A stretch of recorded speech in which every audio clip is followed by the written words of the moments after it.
Move your wrinkled ass, old man. This ain't bingo night. Danny Rourke barked it across the blue rail. Certain Elias Whitaker looked like easy sport. Alone, quiet, the kind of elderly man you push to feel powerful. The gang circled, mistaking stillness for weakness. To them, he was nothing, a target to humiliate. They didn't see years etched under his calm, the discipline of a retired karate instructor who taught patience and precision. When Danny's mockery turns violent and beer splashes down his collar, the joke becomes a threat that will force Elias to answer and expose a town's secrets. Before we go any further, comment where in the world you are watching from and make sure to subscribe because tomorrow's story is one you don't want to miss. The Blue Rail Bar hunched against the cold Friday night, its neon signs casting purple-red shadows through clouds of cigarette smoke. Inside, Elias Whitaker sat quietly at the corner of the bar, his navy sweater and crisp white collar a stark contrast to the worn leather jackets and faded denim around him. His weathered hands cradled a glass of ginger ale as he watched the basketball game playing silently on the TV above. The door swung open with a blast of winter air. Danny Rourke strode in first, his black leather jacket creaking as he moved. Switch and Ox flanked him like dark shadows, their tattoos visible beneath rolled-up sleeves. The jukebox skipped a beat as conversations died down. Regular customers suddenly found their drinks fascinating. Danny's eyes swept the room like searchlights until they landed on Elias. A slow, predatory smile spread across his face. He nudged Switch, nodding toward the old man. "Well, look what we got here, boys," Danny announced, loud enough for everyone to hear. "The professor's doing a little field research." His boots scraped against the floor as he approached. Grace Villarreal, working behind the bar, felt her shoulders tense. She'd seen that look in Danny's eyes before, the look that meant someone's night was about to get very bad. Her hand slipped into her apron pocket, brushing her phone. "Evening, old-timer," Danny said, leaning against the bar next to Elias. "Ain't it past your bedtime?" Elias took a small sip of his ginger ale, his expression calm and measured. He didn't respond. "Asked you a question, Professor." Danny's voice hardened. Switch circled around to Elias's other side, while Ox positioned himself behind, effectively boxing the older man in. The basketball game played on overhead, its squeaking sneakers and crowd noise a surreal backdrop to the growing tension. A few patrons edged toward the door. Switch's elbow slipped, knocking into Elias's drink. The glass wobbled, but didn't spill. "Oops," Switch sneered. "Almost made a mess there." Elias carefully set his glass down and started to stand, but Ox's massive frame blocked his path. "Going somewhere?" the big man rumbled. "Sit down, old-timer," Danny said, his hand pressing down on Elias's shoulder. "We're just getting to know each other." He grabbed his own fresh beer from the bar, holding it up to the light. "You know what this town needs? A little more integration." Grace's fingers wrapped around her phone, pulling it out slowly. She angled it just right, hidden behind the taps, and pressed record. Danny's grin widened as he tilted his beer. The amber liquid poured over Elias's head, soaking into his sweater and dripping down his face. The bar fell completely silent except for the steady drip of beer hitting the floor. Switch's high-pitched laugh broke the silence first.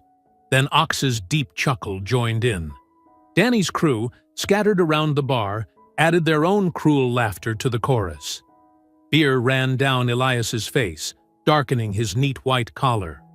His eyes remained forward, dignity intact despite the humiliation.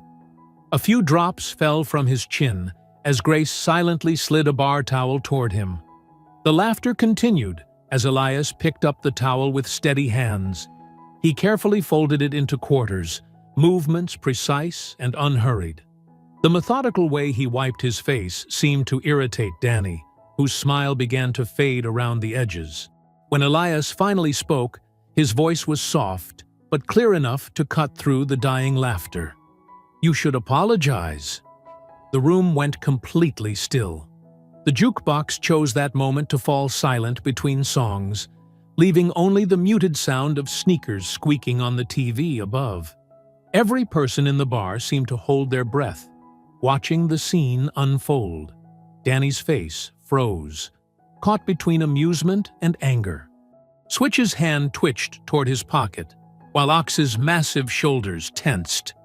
Behind the bar, Grace's phone continued recording, capturing every second of the dangerous silence. The old man sat perfectly straight on his bar stool, beer still dripping from his sweater, his dignity somehow untouched by their attempt to destroy it. His calm request for an apology hung in the air like smoke, impossible to wave away. Danny's sneer twisted into something uglier as he stared down at the old man. "You want me to what?" He leaned in closer, beer breath hot against Elias's face. "Must have water in my ears, Professor. Thought you just told me to apologize." "I did." Elias's voice remained steady, his posture straight, despite the beer dripping from his sweater. The gang leader's laugh was sharp and mean. "That's funny, old-timer. Real funny." His hand shot out, shoving hard at Elias's chest. But where Danny expected resistance, he found only air. The old man had shifted, just slightly, just enough, causing Danny to stumble forward, catching himself on the bar. Confusion flickered across Danny's face. Before he could recover, Ox growled and grabbed Elias's shoulder from behind, meaty fingers digging in. "Got him, Danny." What happened next was so smooth, so precise, that later the witnesses would argue about exactly how it worked. Elias's hand moved like flowing water, finding Ox's wrist. His fingers locked around pressure points as his body turned, redirecting the bigger man's force.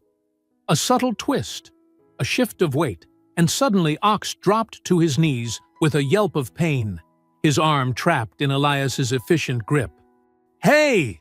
Switch launched himself forward, switchblade appearing in his hand. But Elias was already moving, releasing Ox's wrist and pivoting on his back foot.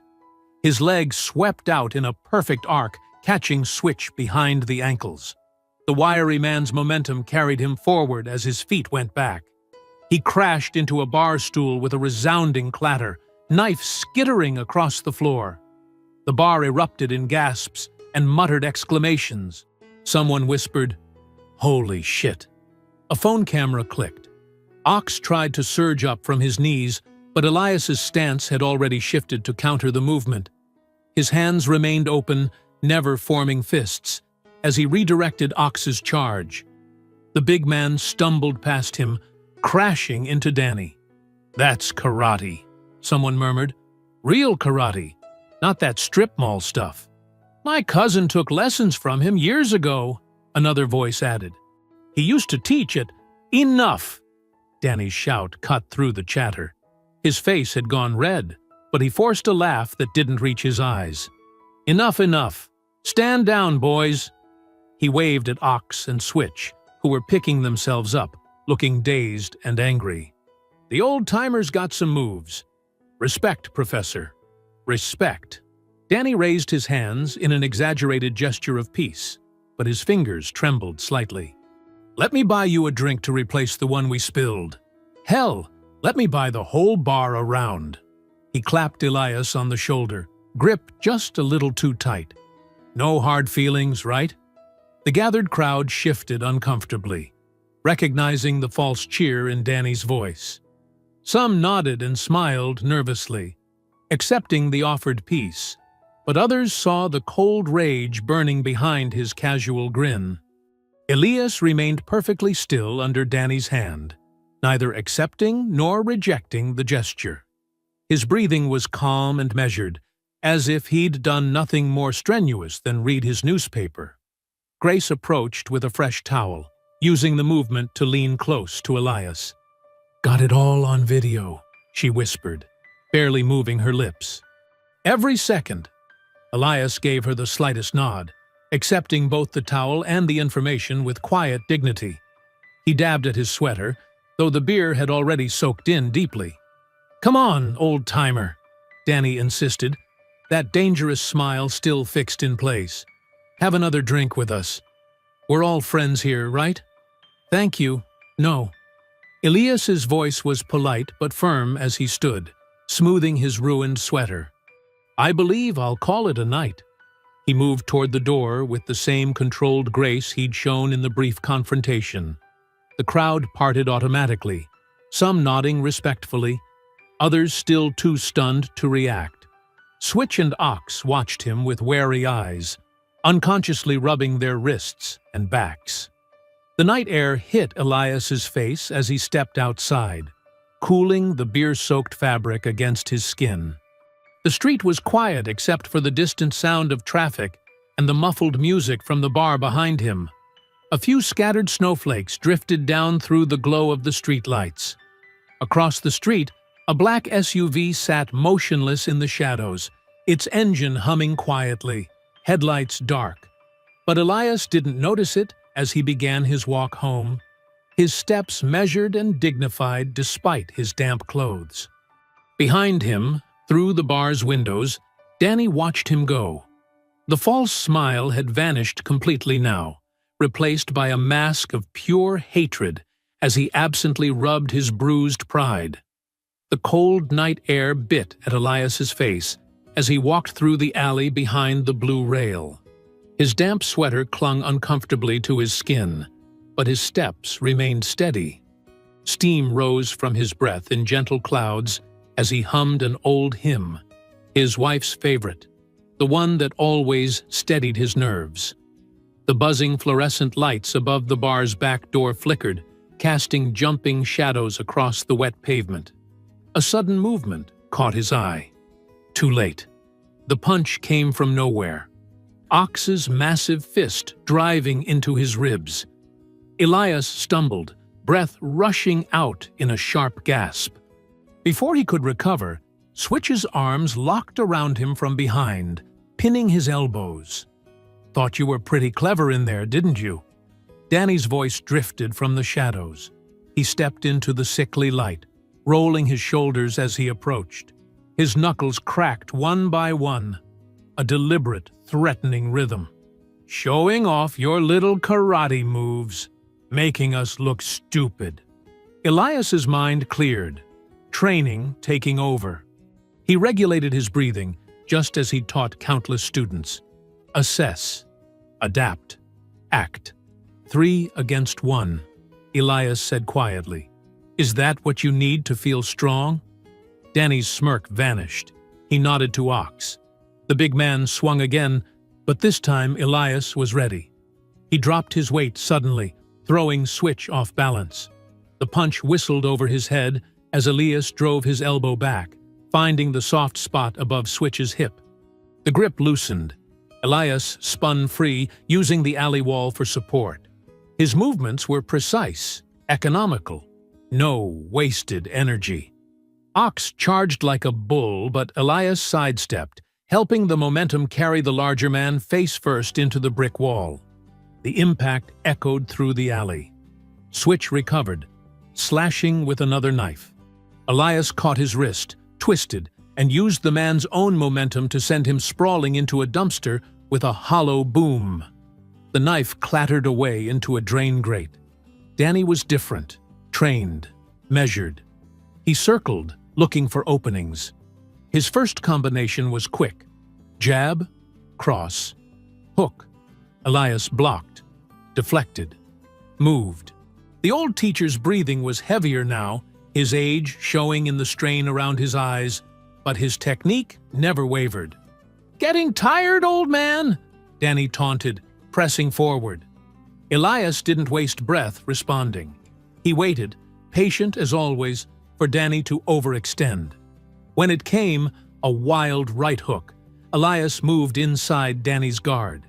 His hip turned, hands found grip points, and suddenly, Danny was airborne. He hit the wall hard, and Elias pinned him there with precise pressure on nerve clusters in his shoulder and wrist.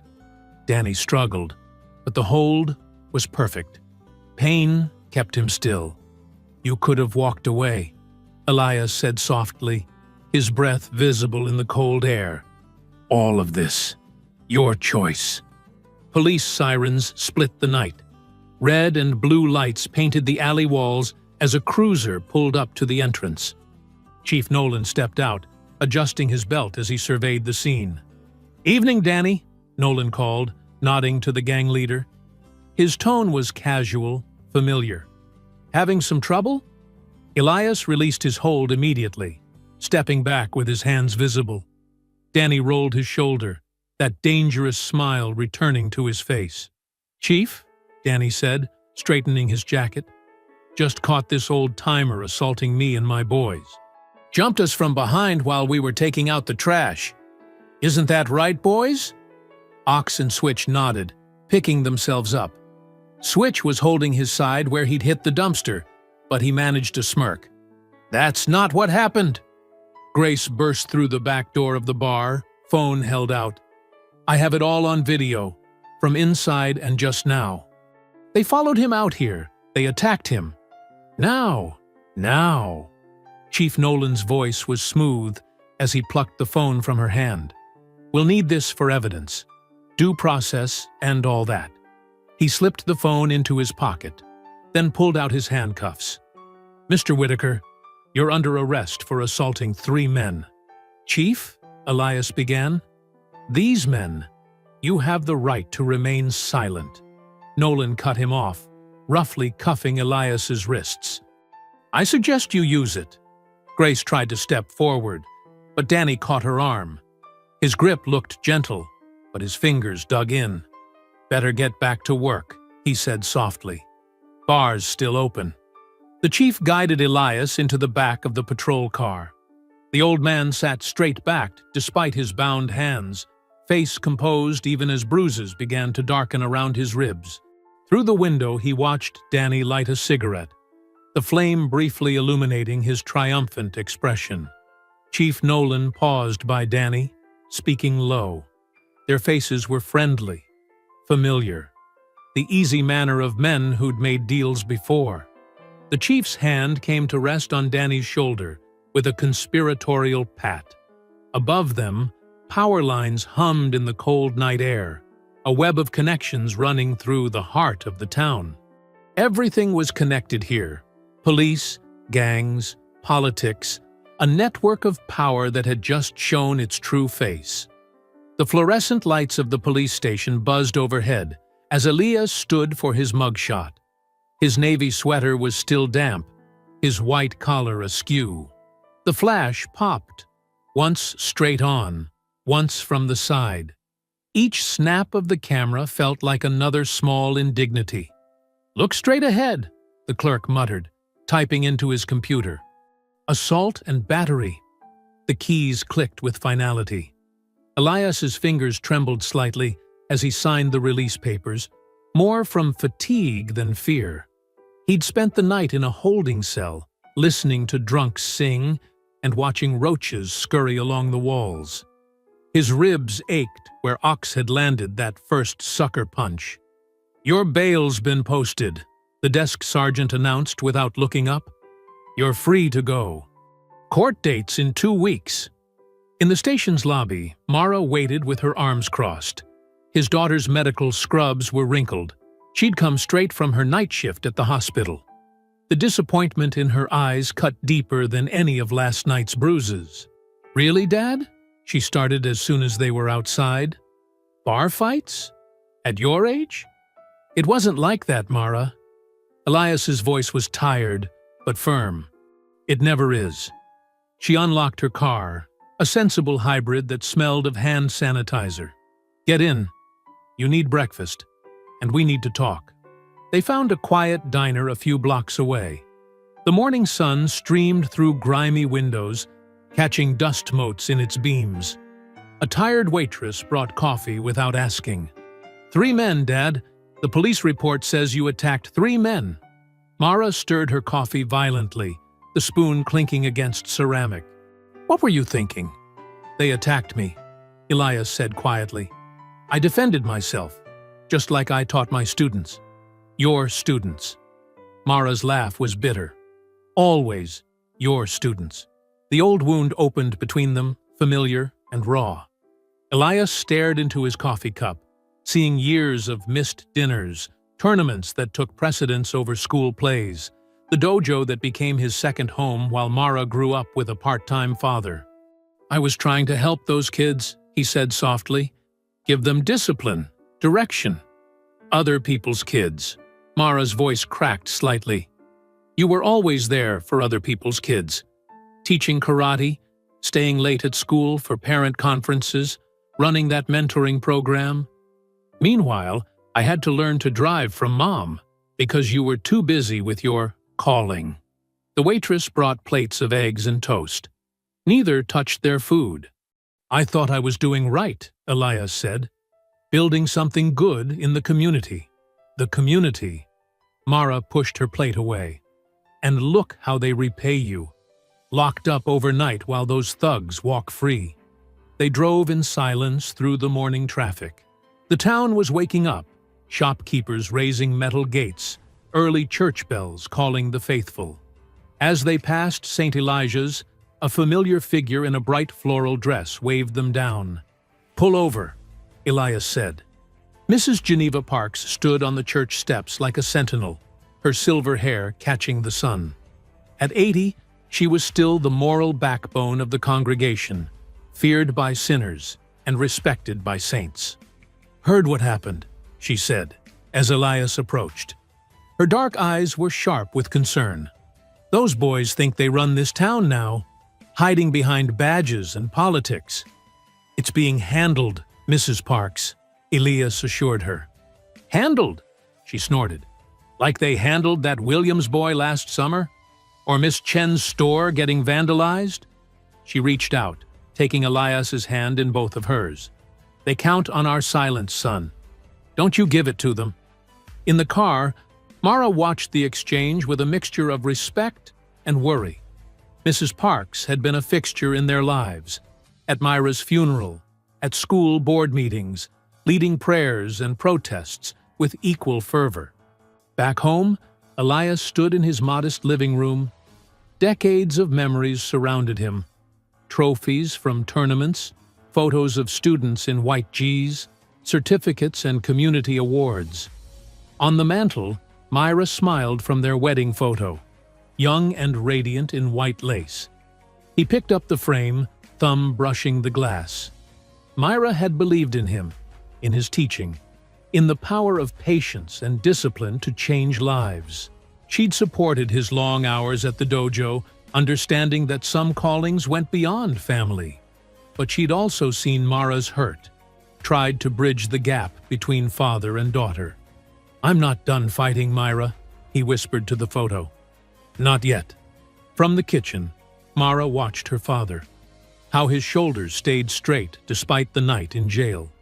How his hands remained steady even after the fight. She remembered watching him teach when she was young, before the resentment set in. His voice had always been calm, even when correcting stances or explaining complex moves. Discipline isn't about hurting others, he'd say. It's about controlling yourself. The morning light streamed through the windows, warming the hardwood floors. Outside, cars passed, people went about their lives. And somewhere in town, Danny and his crew probably thought they'd taught the old man a lesson. The bruises on Elias's ribs throbbed with each breath, but his spine remained straight, his head high. The evening shadows stretched long across Elias's front lawn when a soft knock came at his door. Grace stood on the porch, still in her bartender's apron, dark circles under her eyes from a double shift. Mr. Whitaker, she said, glancing over her shoulder. Can I come in? Elias ushered her inside, noting how her hands fidgeted with the strap of her small bag. The living room lights cast a warm glow over photos of his karate students and teaching days. I brought you something, Grace said, pulling out a small USB drive. Before Chief Nolan took my phone, I had already backed up the video to my laptop. The whole thing, from the first beer pour to the alley attack. Elias took the drive, turning it over in his weathered hands. "Thank you, Grace. But this could cause trouble for you." "I'm used to trouble." She sank into an armchair, exhaustion evident in her posture. "2 months ago, I filmed Danny's crew roughing up old Mr. Chen outside his store. The next day, someone slashed my tires. Last summer, I caught Switch breaking a homeless man's shopping cart. My apartment window got broken that night. You kept filming anyway?" "Someone has to witness," Grace said firmly. "My mom taught me that. She cleaned houses for rich folks who treated her like she was invisible. But being invisible means you see everything." Elias nodded, understanding deeper than words. He'd learned similar lessons teaching in public schools, how power worked through small humiliations, how silence became complicity. Across town at the police station, Latour Miles Chen frowned at his computer screen. The timeline didn't add up. Body camera footage from 3 officers showed mysterious gaps during the hours of Elias's arrest. Standard procedure required continuous recording during any confrontation. Miles remembered being 14, struggling with anger after his father left. He'd shuffle into Elias's dojo, all teenage attitude and hurt. "Breathe first," Elias would say. "A clear mind sees truth." Now, 20 years later, the truth seemed deliberately clouded. He pulled up Chief Nolan's incident report. The timestamps were wrong. Officers arrived too quickly after the bar incident, almost as if they'd been waiting nearby. Miles's fingers hovered over his keyboard, remembering Elias's lessons about courage and integrity. At Town Hall, the wood-paneled corridors felt empty and cold. Councilman Patrick Hale's expensive shoes clicked against marble as he approached Chief Nolan by the water cooler. "We need this contained," Hale murmured, his politician's smile never reaching his eyes. "Danny's crew handles security for half our municipal projects. The waste management contract alone." "I've got it under control," Nolan replied, voice equally low. "The girl's phone is locked up, and the old man's facing charges. Make them stick. We can't have people thinking they can challenge the natural order around here." Back in Elias's living room, Grace pulled up a secure cloud storage site on her tablet. "We can upload it here first, then share it with local news sites. Once it's out there, they can't bury it." "You understand what you're risking?" Elias asked. "This goes beyond Danny and his thugs. There's money involved, contracts." "I understand fear, Mr. Whitaker." Grace's fingers moved across the screen. "I also understand that fear only works when we're alone.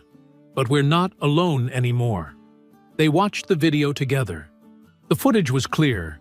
Danny's deliberate provocation, the beer poured slowly over Elias's head, the controlled defense in the bar, and finally, the brutal ambush in the alley. The truth, unfiltered and undeniable.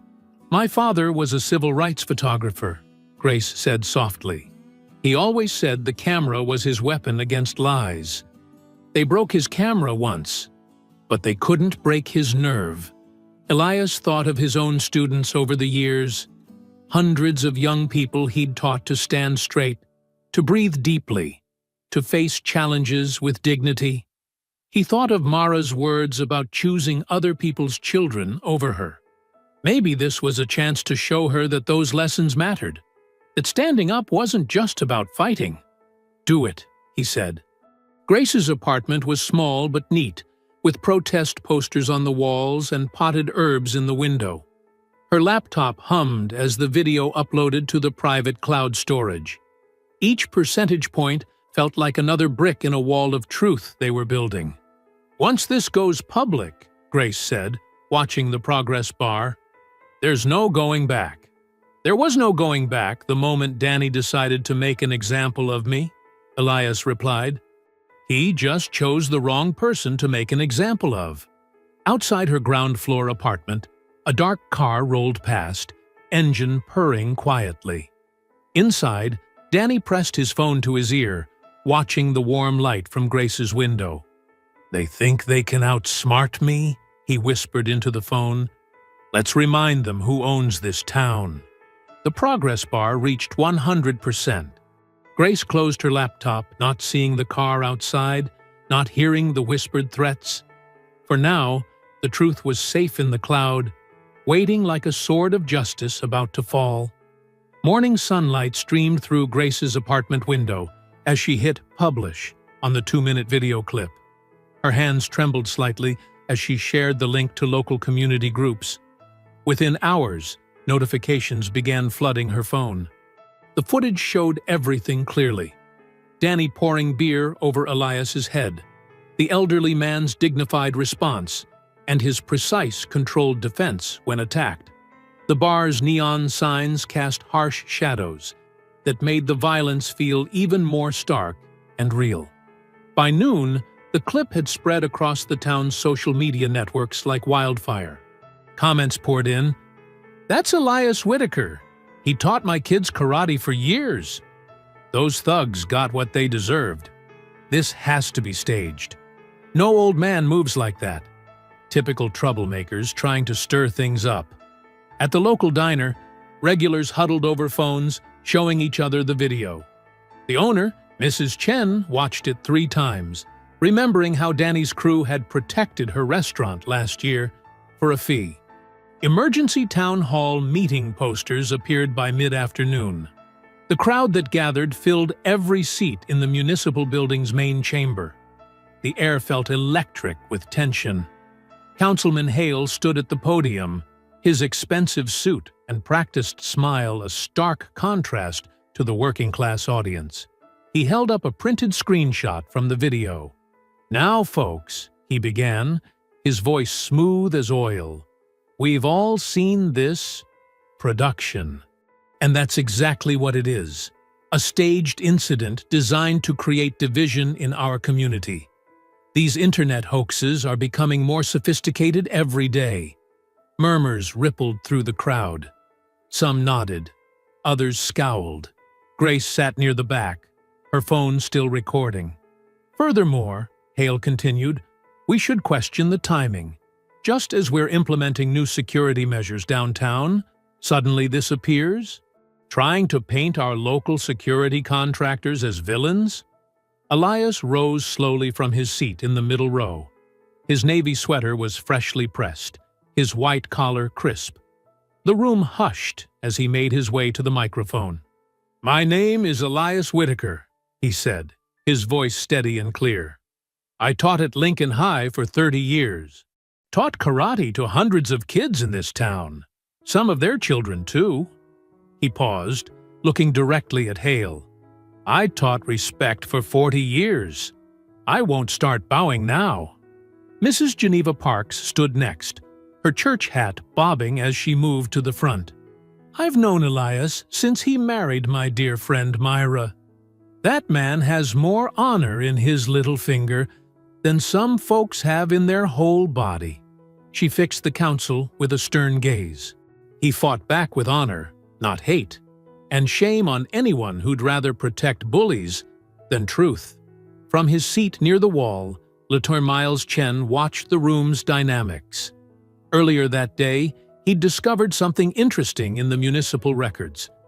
Hale's committee had approved nearly $500,000 in no-bid security contracts to Rourke Protective Services, Danny's company. The paperwork was buried in subsections of maintenance agreements. More residents stood to speak. A former student of Elias's described how karate lessons had helped him overcome bullying. A nurse who'd worked with Mara praised Elias's character, but others defended the council, questioning why an old man was at a bar alone, suggesting he'd provoked the incident. The meeting stretched for hours. Hale kept trying to steer the conversation toward internet security and false narratives, but the video's reality was hard to dismiss. The raw footage showed what happened, plain and simple. Afterward, people lingered in small groups outside town hall. Geneva hugged Elias, whispering encouragement. Grace checked her phone. The video had reached regional news sites. Miles quietly copied more financial records to a secure drive. Walking home in the evening cool, Elias felt both energized and exhausted. The streets seemed different now, charged with possibility and danger. Neighbors waved from porches, some encouraging, some wary. He climbed his front steps, noticing a white envelope that had been slipped under his door. Inside was a single typed line. "Drop this, old man, or we'll finish what we started." Elias held the paper to the porch light, studying the threat's clean typeface. After 40 years of teaching, he knew Bullies' tactics well. Escalate when challenged, threaten when exposed. He folded the note carefully and placed it in his pocket, evidence for later. Inside his home, the evening news played quietly on TV. The local anchor was discussing the viral video, showing a still frame of the blue rail's exterior. His phone buzzed, Mara checking in, worried but proud. Another text from Grace. The clip had passed 50,000 views. The truth was out now, spreading like ripples in a pond. Each wave reached further, touching more lives, revealing more connections. In their rush to intimidate one old man, Danny and his crew had exposed something bigger than themselves, a web of power, money, and silence that had gripped the town for too long. Elias sat in his favorite chair, where he used to grade papers and plan karate lessons. The anonymous threat crinkled in his pocket, but threats only worked when fear outweighed principles. And he'd spent a lifetime teaching that principle mattered most. Early morning light filtered through the windows of May's Corner Cafe as Lieutenant Miles Chen slid into the booth across from Elias. The diner was nearly empty, just a few regulars nursing coffee at the counter. Miles had chosen this spot carefully, far from the police station and Hale's usual haunts. "Thank you for meeting me," Miles said softly, removing his badge and placing it face down on the table. A signal this was unofficial. "There's something you need to know about what's happening." Elias stirred his tea, watching his former student with patient eyes. The boy he'd taught roundhouse kicks to had grown into a thoughtful man with careful movements and watchful eyes. "Chief Nolan isn't just protecting Danny out of prejudice," Miles continued, sliding a manila folder across the table. "It's about money. These are copies of municipal contracts I found. Danny's security company has nearly $500,000 in no-bid deals with the city." Elias opened the folder, scanning documents filled with bureaucratic language and large numbers. "Legitimate business?" "On paper." Miles leaned forward. "But look at the dates. Each contract was approved right after incidents near businesses that complained about Danny's crew. First they cause trouble, then they get paid to prevent it." The bell above the diner door chimed. Grace hurried in, carrying her laptop. She slid into the booth next to Elias, glancing around before opening the screen. "You need to see this," she said, pulling up a video file. "Remember Ted, the guy who delivers beer to the Blue Rail? His truck has a dash cam. He was parked in the back lot that night. The footage was grainy but clear enough. Danny's crew surrounding Elias in the alley, Ox throwing the first punch, the entire ambush captured from a high angle. The timestamp was unmistakable. "This proves self-defense," Miles said, studying the video, "and contradicts the official report completely." Grace nodded.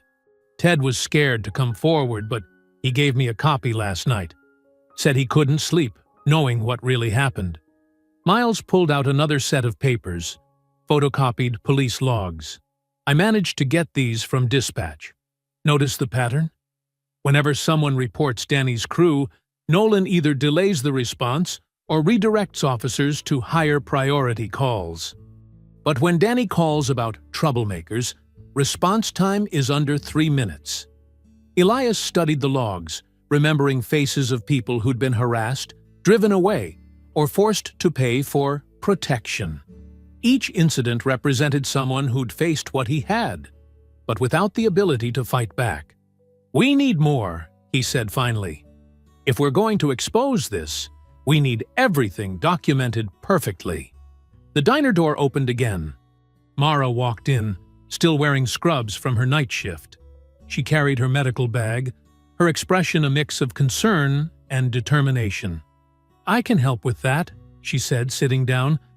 "I'm still not sure about all this, Dad, but—" She pulled out a camera. "Let me photograph your injuries.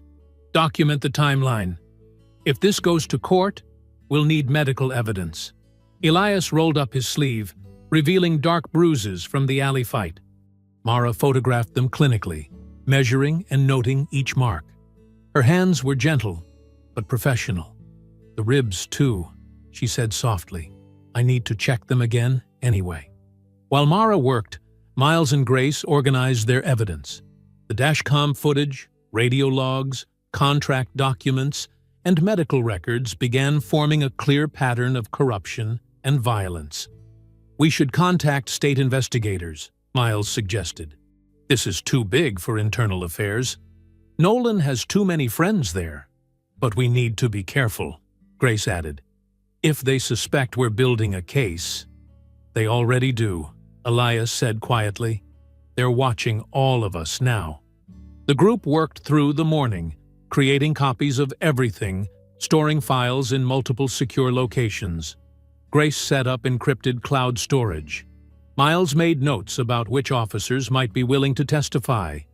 Mara completed her medical documentation with precise detail. Around noon, other customers began filling the diner.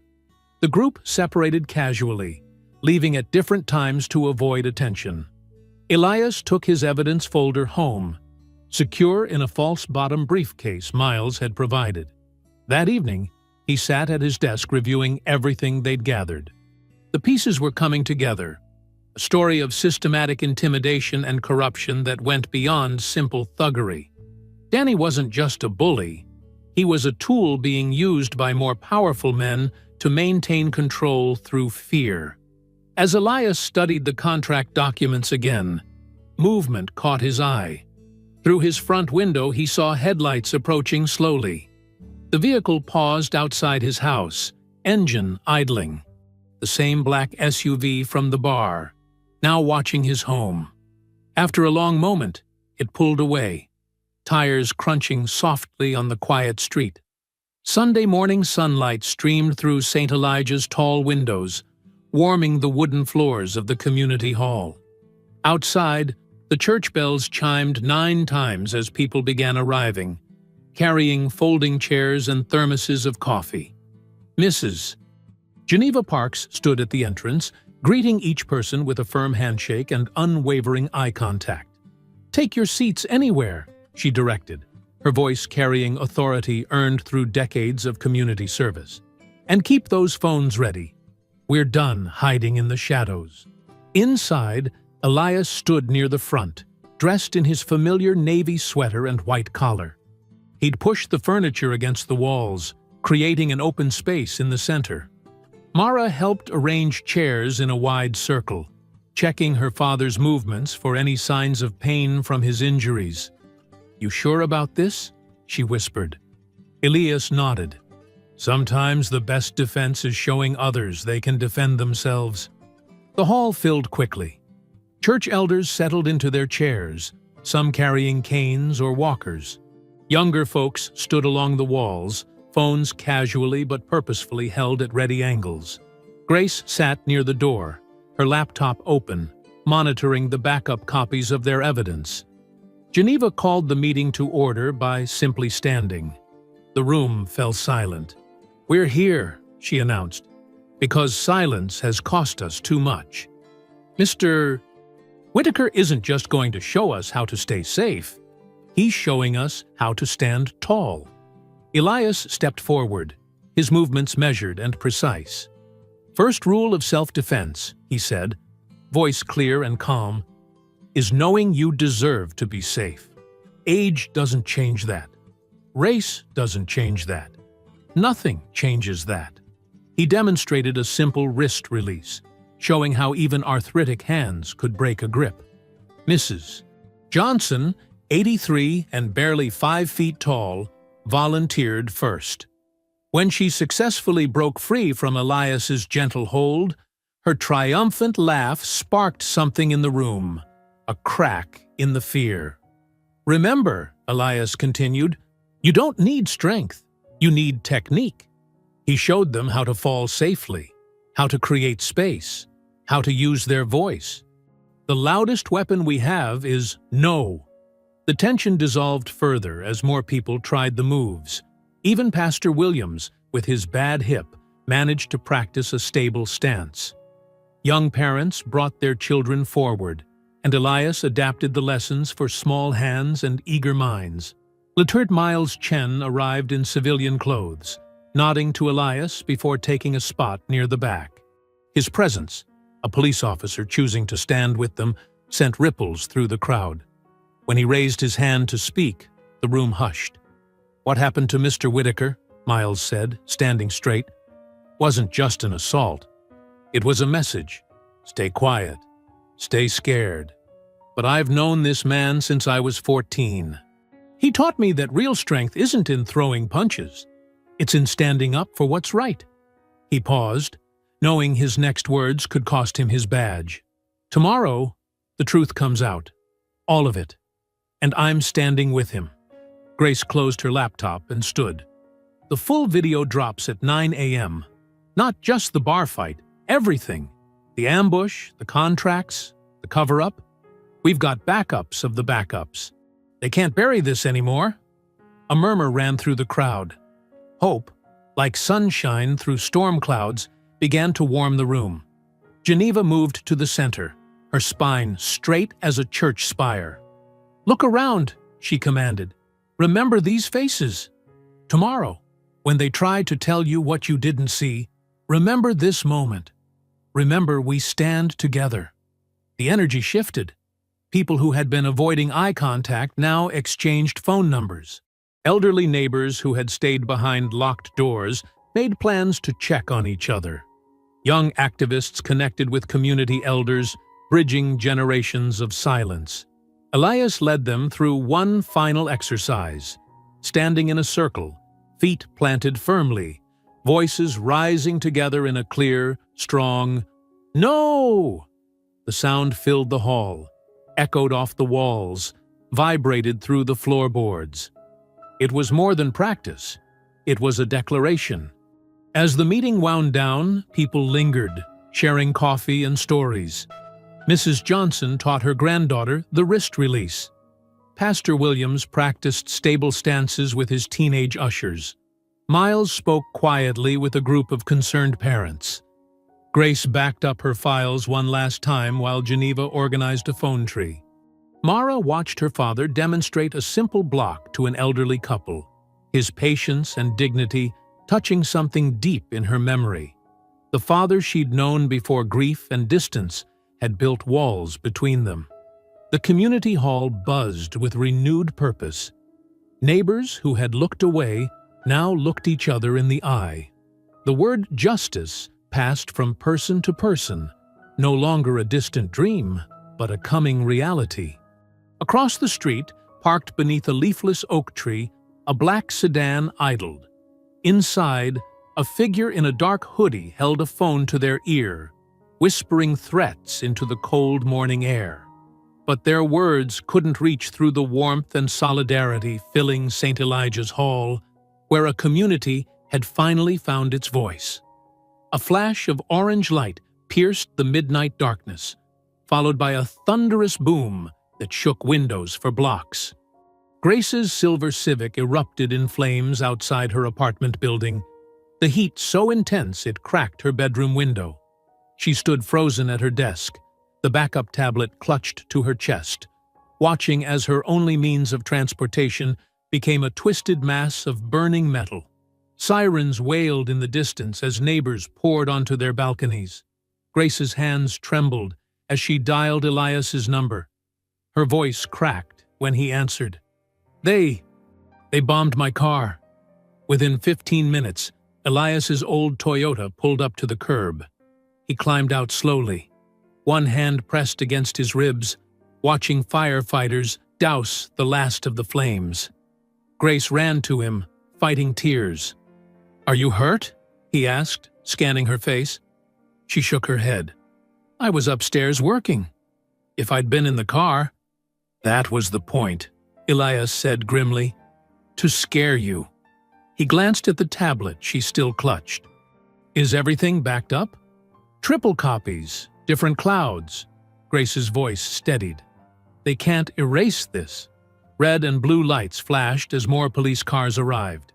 Chief Nolan stepped out of one, adjusting his badge with practiced authority. His eyes locked onto Elias and Grace.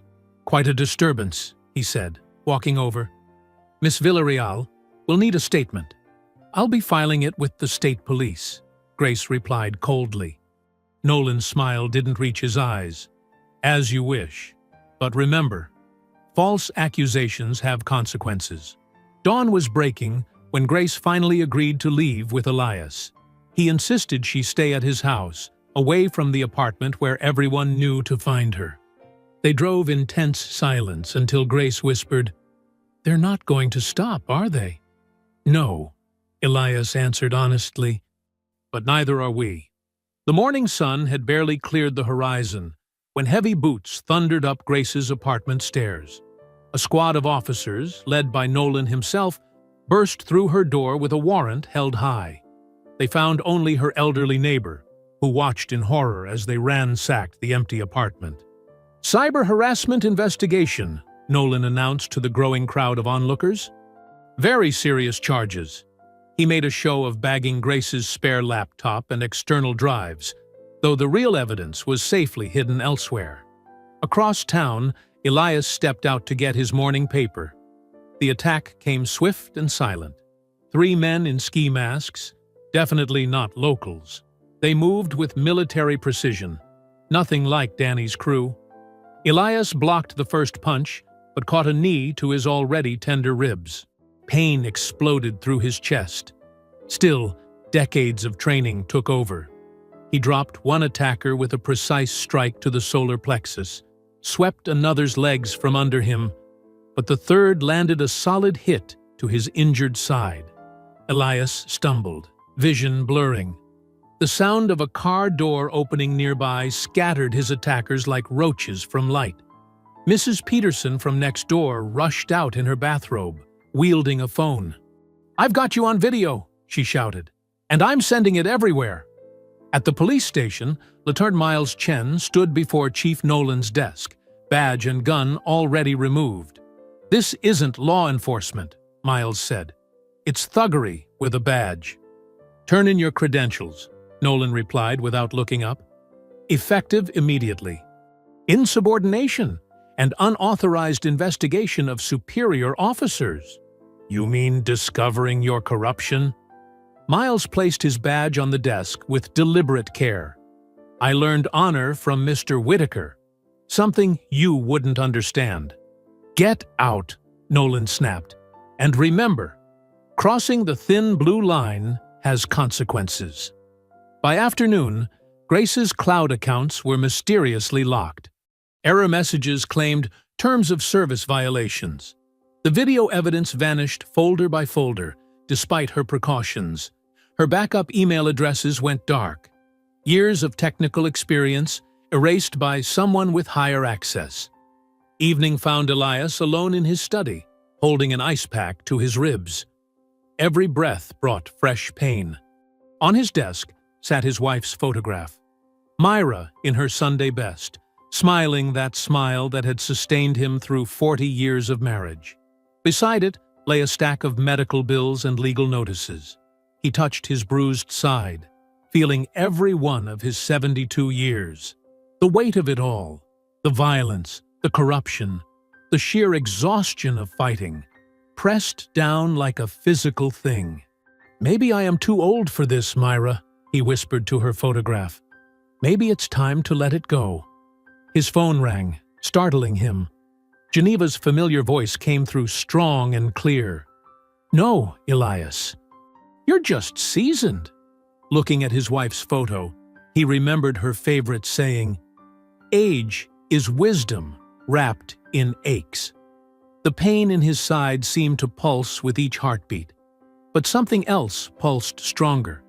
the certainty that backing down now would dishonor everything he'd spent his life teaching. The lights of passing cars cast moving shadows across the walls. In the street outside, someone's car alarm wailed briefly, then fell silent. Elias sat in his chair, holding both his injury and his resolve, while Geneva's words echoed in his mind. Not too old, just seasoned, like steel tempered by fire. Morning sunlight filtered through Elias's kitchen window, casting long shadows across the worn linoleum floor. His ribs throbbed with each breath as he heard the gentle knock at his front door. Geneva Parks stood on his porch, wrapped in her Sunday shawl despite it being Tuesday, holding a ceramic teapot that had probably seen decades of similar visits. "Chamomile and honey," she said, not waiting for an invitation as she stepped inside. "My grandmother's cure for troubled spirits." They sat at his small kitchen table, the silence broken only by the quiet pour of tea into china cups. Steam rose between them like prayers. Geneva's weathered hands wrapped around her cup, her rings catching the morning light. "When I was a girl," Geneva finally spoke, her voice soft but firm, "my daddy taught me about young trees in a storm. The ones that stand rigid, they snap, but the ones that bend with the wind, they survive to grow stronger." She reached across and touched his hand. "Bend, don't break." Elias nodded slowly, understanding flowing between them deeper than words. The doorbell rang again, Mara this time, her nurse's kit tucked under her arm, worry etched across her face. "Let me see," she commanded, doctor voice in full effect. Elias unbuttoned his shirt, revealing the purple-black bruising along his right side. Mara's hands were gentle as she probed the injury, but her jaw clenched at what she found. "2 cracked ribs," she diagnosed. "You're lucky they're not completely broken." She began unrolling an elastic bandage, her movements precise and practiced. "I should report this." "It wouldn't help," Elias said softly. "No," Mara agreed, starting to wrap his torso. "But I'm not letting you face this alone anymore." Her hands paused. "I found Mom's old letter yesterday, the one about your students." She swallowed hard. "About why you taught them. Why you stayed late at the dojo all those nights." "Mara." "No. Let me finish." She resumed wrapping. "She wrote about this boy who came to you, covered in bruises, how you gave him private lessons, no charge, how he grew from terrified to confident." Her voice wavered. "That was Miles Chen, wasn't it?" Elias nodded, remembering the frightened 14-year-old Miles had been. Before he could respond, another knock announced Miles himself, now in civilian clothes instead of his uniform. "Speaking of the devil," Geneva smiled, pouring another cup of tea. Miles accepted the cup, but remained standing, tension visible in his shoulders. "I've been making calls to old academy friends. The state police have had their eye on Nolan for months. They're gathering evidence, but quietly." "How quietly?" Elias asked. "Quiet enough that Nolan doesn't know, but not quiet enough to stop what's coming." Miles set his cup down. "Grace is on her way. She has something you need to see." Grace arrived minutes later, clutching a tablet to her chest like a shield. Her eyes were red-rimmed from lack of sleep, but they blazed with determination. "They thought they erased everything," she said, powering up the device. "But I'm not stupid. I kept an encrypted backup at my cousin's house in the next county." The tablet came to life, revealing folder after folder of video files. The original bar incident, the alley attack, timestamps, radio logs, financial records linking Danny's crew to city contracts. "Everything," Grace said. "Plus, I set up a dead man's switch. If anything happens to me, it all goes public automatically." Geneva's eyes sparkled. The Lord helps those who help themselves. They gathered closer as Grace laid out her plan. The tablet could broadcast live to multiple platforms simultaneously. With the right timing and enough witnesses, They could force a confrontation that couldn't be buried or denied. The blue rail, Elias said thoughtfully. Where it all started. Mara's hands tightened on her medical kit. Dad, no. Your ribs need to heal, he finished. And they will. But some things can't wait for perfect conditions. Miles leaned forward. I can get word to my contacts. Make sure the right eyes are watching at the right time. And I'll rally the congregation, Geneva added. Fill those bar stools with witnesses Danny can't intimidate. Grace's fingers flew over the tablet, creating backup plans for her backup plans. We'll need multiple angles. I can set up remote cameras, trigger them from my phone. They spent the next hour refining details, each person adding their expertise. Mara insisted on medical contingencies. Miles mapped out tactical positions. Geneva listed which church members could be trusted to film without flinching. The morning light grew stronger, transforming Elias's kitchen into a war room of sorts. Teacups sat forgotten as they worked, their determination building with each refined detail.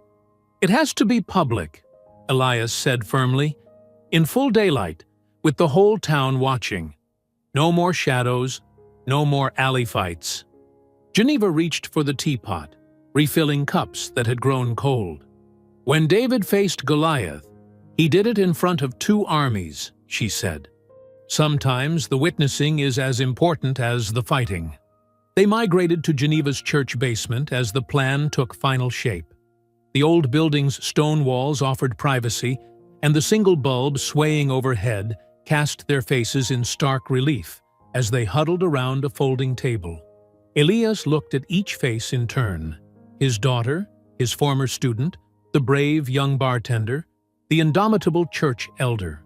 The pain in his side felt distant now, overshadowed by the strength he drew from their presence. His eyes hardened with resolve. This time, he said, we finish it in daylight. Saturday night descended on the blue rail like a held breath. The usual cigarette haze hung thicker than normal, mingling with tension that made the air feel electric. Every bar stool was occupied, and the standing room pressed shoulder to shoulder against walls covered in neon beer signs and faded photos. Mrs. Geneva Parks sat primly at a corner table, surrounded by a dozen church elders who nursed coffee cups instead of beer mugs. Their presence drew curious glances from the regulars. A local news reporter tried to look casual near the jukebox, her press badge partially hidden but visible enough to matter. Altis. Miles Chen, out of uniform, leaned against the back wall where he could see both entrances. Grace moved behind the bar with practiced ease, though her hands trembled slightly as she poured drinks. The tablet tucked beneath the counter was already running, multiple camera feeds ready to go live with one touch. She'd positioned small cameras throughout the bar earlier that day, disguised as everyday objects, a clock, a phone charger, even a tip jar. Mara Whitaker stood near the emergency exit, her medical kit disguised in a large purse. She watched the door like a hawk, counting each person who entered, categorizing potential threats with her nurse's eye for detail. The bruising on her father's ribs had barely started to fade, and she silently prayed he could handle what was coming. At exactly 9 o'clock, the bar's front door opened. Elias Whitaker stepped inside, and the ambient chatter dipped noticeably. He wore the same navy sweater he'd worn that first night, freshly cleaned and pressed, the white collar crisp against his dark skin. His silver hair caught the neon light like a crown. Heads turned to track his movement as he walked to the center of the room. His cane tapped softly against the wooden floor, a sound that carried in the sudden quiet. He stood straight despite his ribs, shoulders squared, eyes calm but alert. "Good evening," he said, his voice pitched to carry. "I'm looking for Danny Rourke." Someone whispered, "Here we go," and phones started appearing in hands around the room. Grace's fingers hovered over her tablet. Ready. The door swung open again. Danny strode in, flanked by Switch and Ox. His leather jacket creaked as he moved, tattoos visible on his neck above the collar. He made a show of looking surprised. "Well, look who came back for more lessons," Danny smirked, spreading his arms wide. "The Karate Kid himself." Switch and Ox chuckled on cue. Elias turned to face him fully. "No lessons tonight, Mr. Rourke. I came to offer you a choice." "A choice?" Danny's eyebrows rose in mock interest. The crowd pressed closer, phones recording openly now. "Yes." Elias's voice remained steady. "You can apologize for what you did. To me and to others you've hurt in this town. We can end this properly, with dignity." Danny's laugh was sharp and cruel. "Apologize? To you?" He looked around the bar, playing to his audience. "Hear that, folks? The old man wants me to say sorry." Geneva's voice cut through the resulting chuckles. "Show some respect, young man." Danny's eyes narrowed at the interruption. "Respect? Like this town respected me when I was growing up? Like the fancy folks up on the hill respect any of us?" His voice grew harder. "I earned my place. Nobody gave me anything. And that gives you the right to hurt people?" Elias asked quietly. Grace's hand moved under the bar. Multiple screens around town suddenly lit up with her live stream, split between the current scene and footage from that first night. Danny's face contorted as he recognized himself pouring beer over Elias's head. "You think your little videos scare me?" Danny snarled, taking a step forward. The crowd shifted uneasily. "You think I care what these people think?" "I think you care very much," Elias replied. "Or you wouldn't work so hard to look powerful." Danny's face flushed red. "I am powerful, old man. I own this town. Ask your cop friends. Ask the council." He jabbed a finger toward Elias's chest. "You're nothing but a washed-up teacher who couldn't mind his own business. Is that what you tell yourself?" Elias didn't back away. "That hurting people makes you strong?" "Shut up." Danny's control was slipping. Veins stood out on his neck. "You have a choice," Elias repeated. "Make it right, or show everyone who you really are." The live stream numbers were climbing. Hundreds watching now, then thousands. Grace's backup footage played in an endless loop beside the main feed, showing the original assault, the alley attack, everything they'd tried to hide. Danny's eyes darted around the room, seeing phones everywhere, recording every moment. His carefully constructed image was crumbling in real time. Switch and Ox looked uncertain, sensing the shift in power.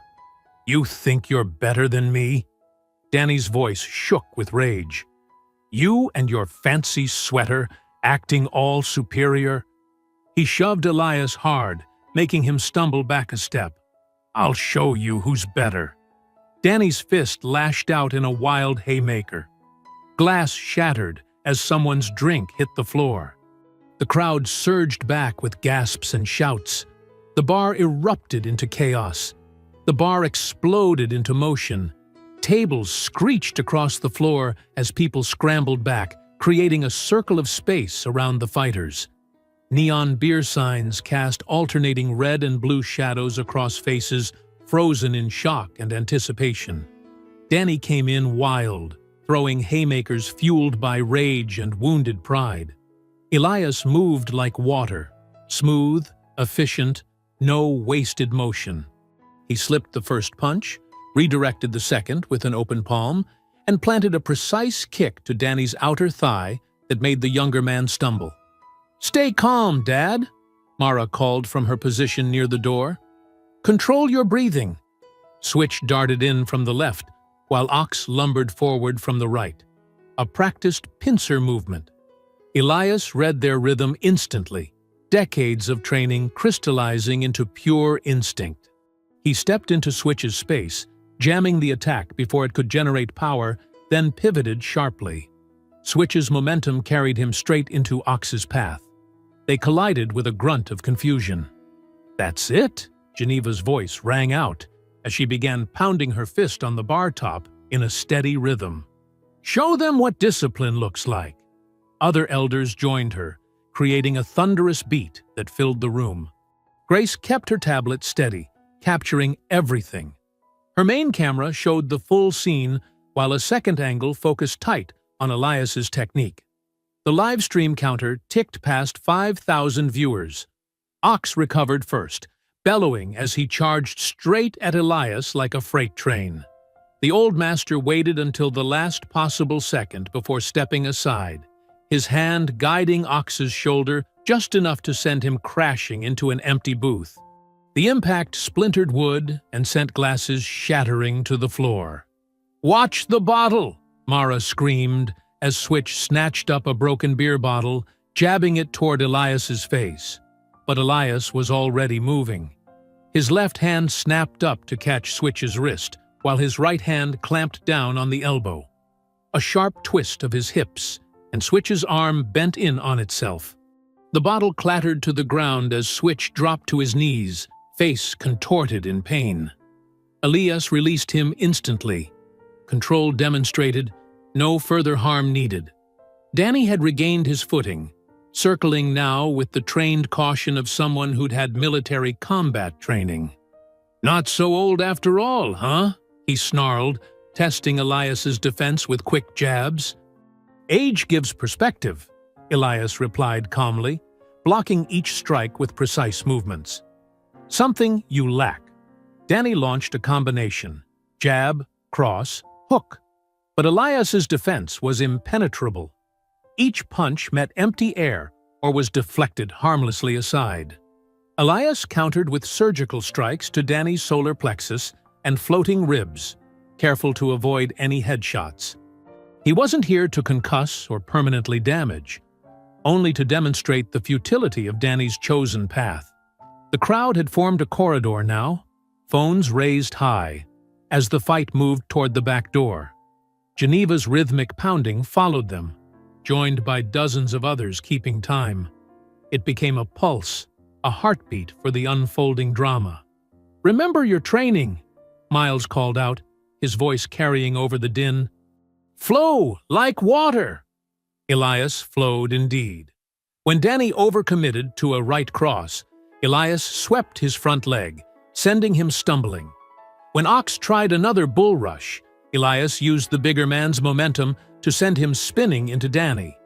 The gang leader cursed as they untangled themselves. Switch tried to circle behind, but Elias had already anticipated the move. A quick back kick to the knee sent Switch sprawling. No permanent damage, just enough to keep him honest. "You're embarrassing yourself, Danny," Elias said, his breath controlled despite the exertion. "It's not too late to stop." "Shut up!" Danny's composure had completely cracked. He charged forward, throwing everything into a wild assault. Elias met the flurry with precise blocks and parries, giving ground strategically toward the back door. The crowd parted like a wave as the fighters spilled out into the same alley where Danny's crew had ambushed Elias days before. The streetlight buzzed overhead, casting harsh shadows on the wet pavement. Steam rose from a nearby vent, creating an otherworldly atmosphere. Grace followed with her tablet, ensuring both cameras captured every moment. The live stream count had passed 10,000. Elias stood firmly in the center of the light's circle, his navy sweater still pristine despite the chaos. Danny faced him from the shadows, chest heaving. Switch and Ox flanked their leader, but their earlier confidence had evaporated in the face of Elias's skill. "This is where you jumped me," Elias said quietly. "Where you thought numbers made you right." His stance remained relaxed, but ready. "Now everyone sees the truth." The alley fell silent except for ragged breathing, and the distant thrum of Geneva's drumbeat still echoing from inside. The roles had indeed reversed. The predators had become the prey. The victim now stood as living proof that justice could wear a sweater and throw no punches in anger. Danny lunged through the steam, trying to circle behind Elias. His boots scraped against wet pavement as he reached for a chokehold. But Elias had spent decades teaching students to watch for exactly this kind of desperate move. He pivoted smoothly, redirecting Danny's momentum. In one fluid motion, he guided the younger man face down onto the hood of his own black SUV. "Stop fighting," Elias said quietly, maintaining a precise shoulder lock that kept Danny pinned without causing unnecessary pain. "It's over." Switch started forward, but froze when Elias's grip caused Danny to let out an involuntary gasp. Ox shifted his weight uncertainly, his earlier bravado completely deflated.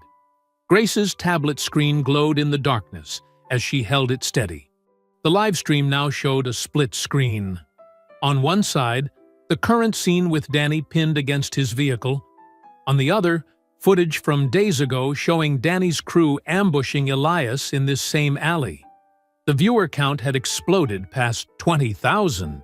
"Everyone sees it now," Grace called out, her voice strong despite her trembling hands. Everything. The assault at the bar, the ambush, the threats, the corruption. "It's all live." Sweat dripped down Danny's face onto the SUV's black paint. "You don't understand what you're doing, old man," he growled. "You don't know who you're messing with." "I understand perfectly," Elias replied, maintaining the hold with decades of practiced control. "I'm showing the truth." Footsteps echoed off brick walls as Lieutenant Miles Chen emerged from the shadows, now in full uniform. Two other figures flanked him, a man and woman in plain clothes, badges gleaming on their belts. "State investigators," Miles announced clearly, his voice carrying to the growing crowd. "They've been watching Chief Nolan's department for weeks. Your contracts with Councilman Hale caught their attention." The woman stepped forward, her badge identifying her as Agent Torres. "We've been building a case on corruption and civil rights violations.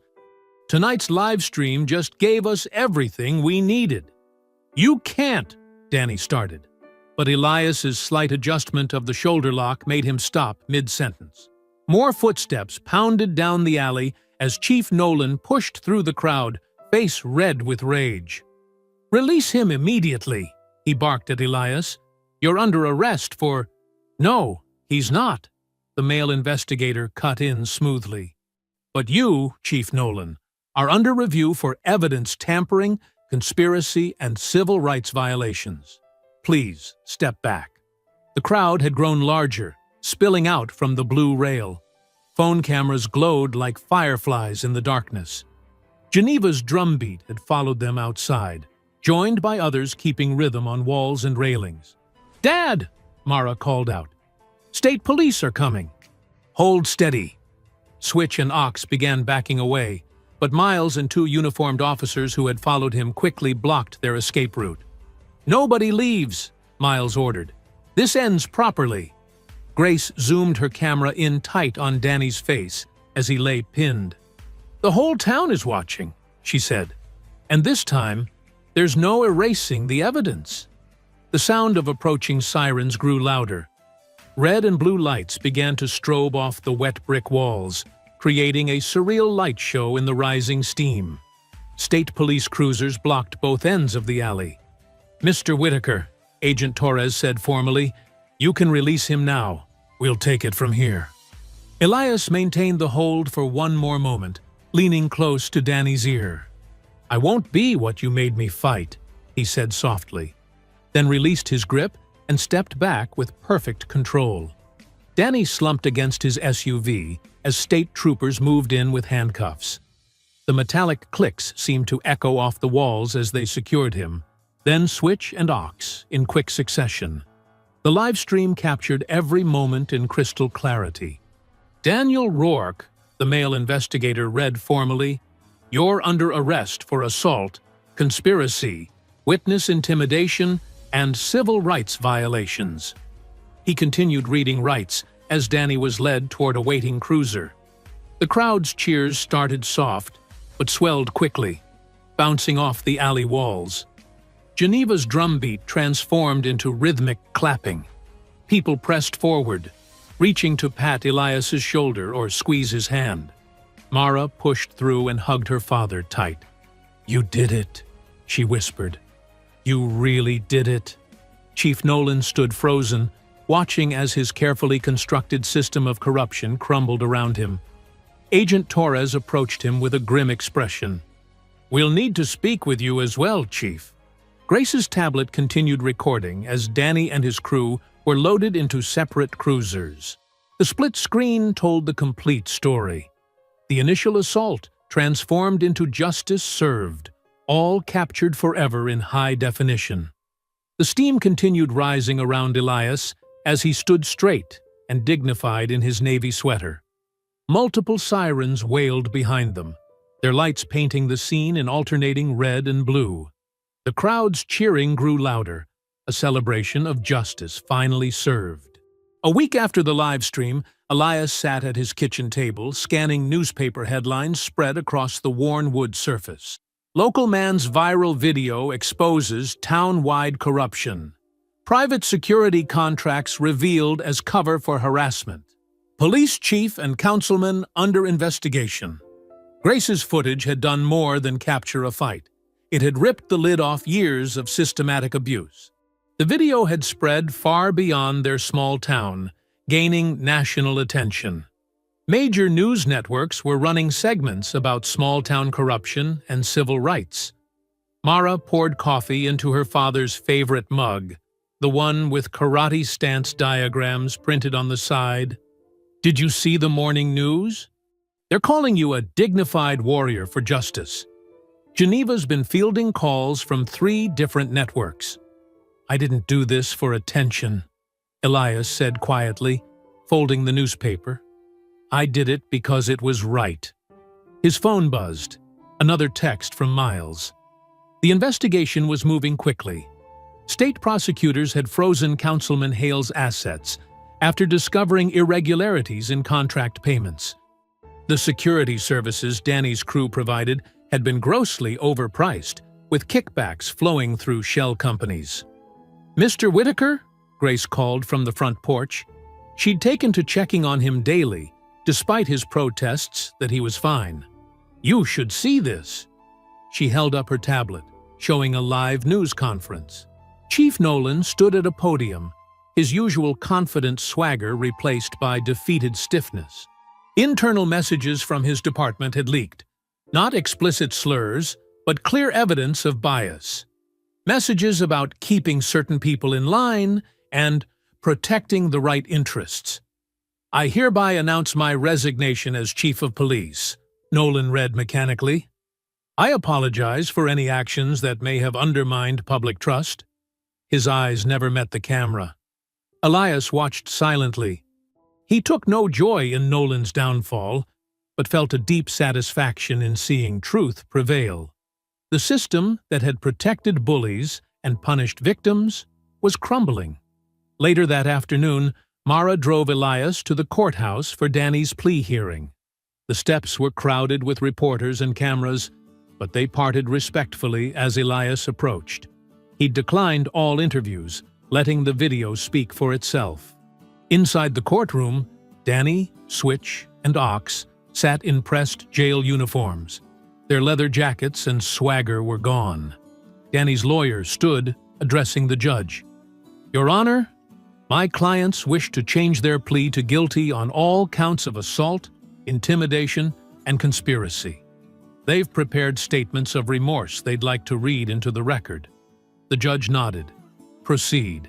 Danny stood, paper trembling slightly in his hands. His voice had lost its cruel edge. "I, Daniel Rourke, admit to assaulting Elias Whitaker and participating in a conspiracy to intimidate citizens through abuse of private security contracts. My actions were motivated by prejudice and a false sense of power. I express my sincere remorse to Mr. Whitaker and the community." Switch and Ox followed with similar statements. The judge accepted their pleas and set sentencing for the following month. They would serve state time, not county, away from their local connections. As court adjourned, Breaking news alerts lit up phones across the room. Councilman Hale indicted. The state grand jury had handed down charges of procurement fraud, conspiracy, and corruption. Hale's carefully constructed image of civic responsibility had finally shattered. Elias sat quietly through it all, hands folded in his lap. Geneva reached over and patted his arm. "The Lord works in mysterious ways," she whispered, "sometimes through karate." Walking out of the courthouse, Elias ignored the shouted questions from reporters. But a young man stepped forward from the crowd, maybe 25, wearing work clothes. "Mr. Whitaker," he said softly, "my granddad saw your video.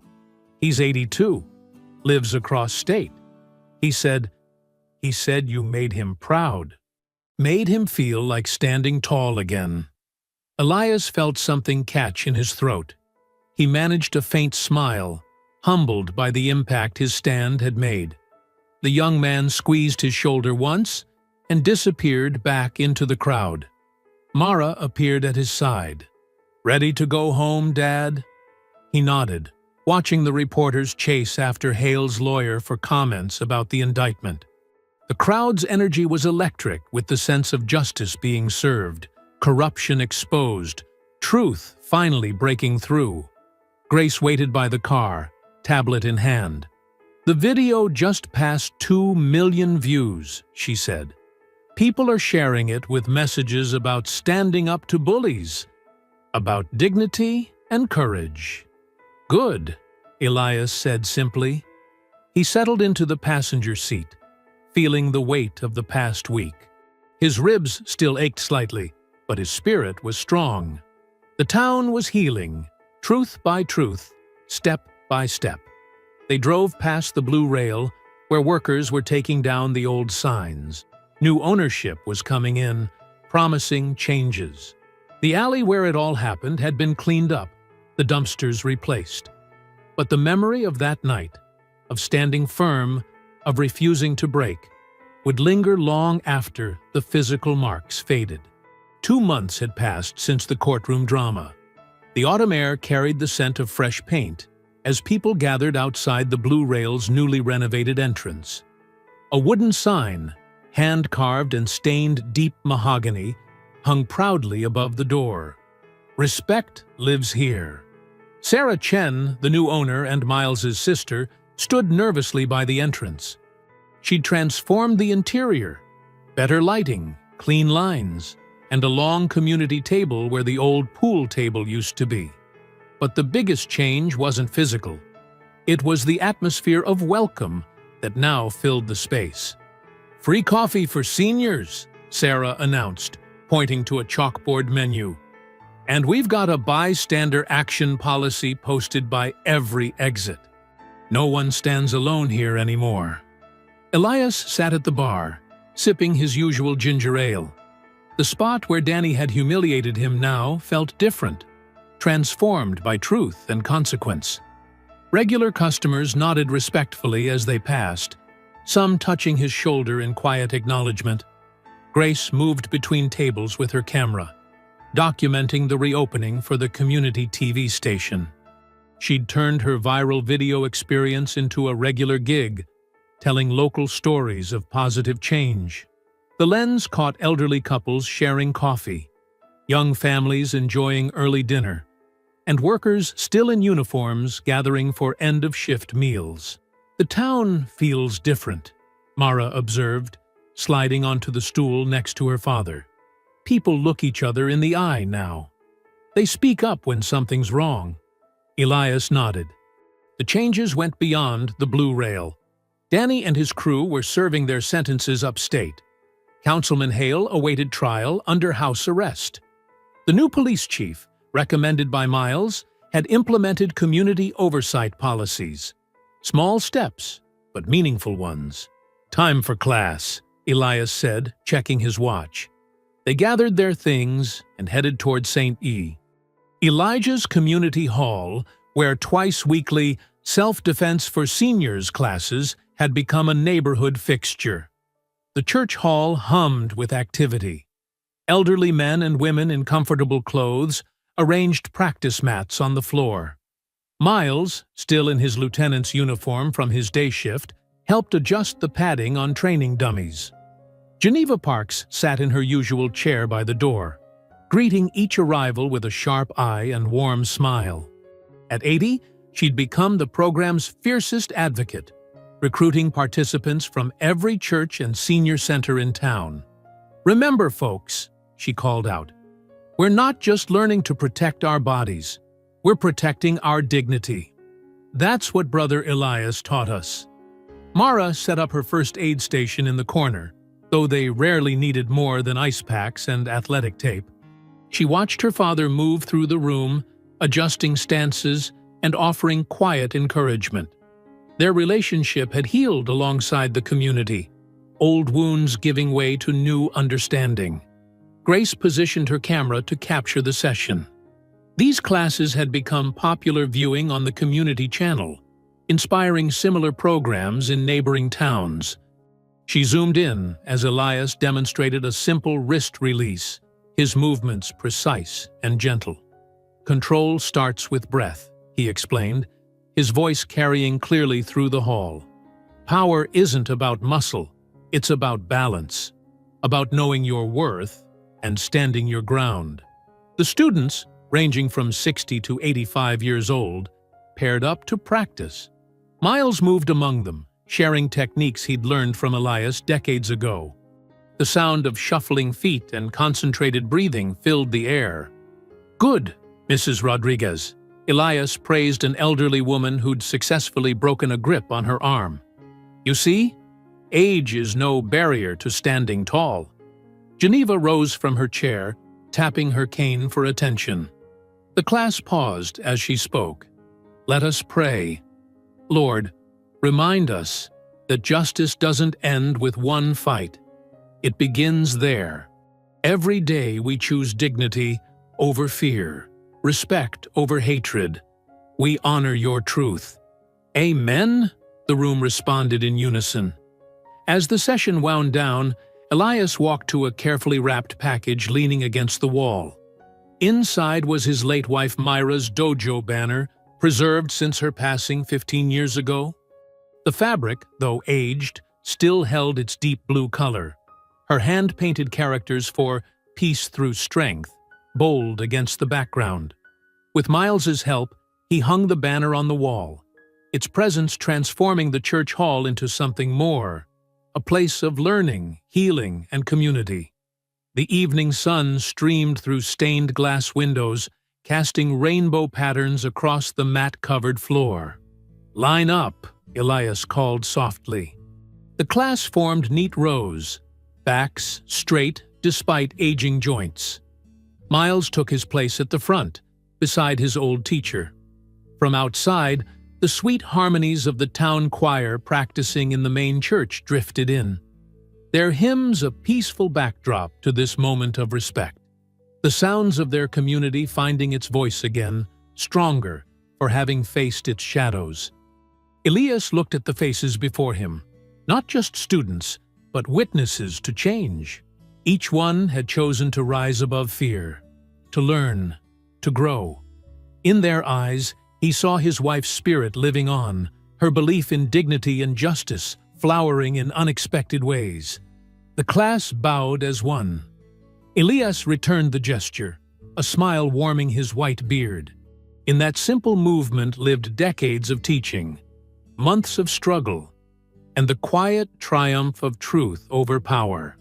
I hope you enjoyed that story. Please share it with your friends and subscribe so that you do not miss out on the next one.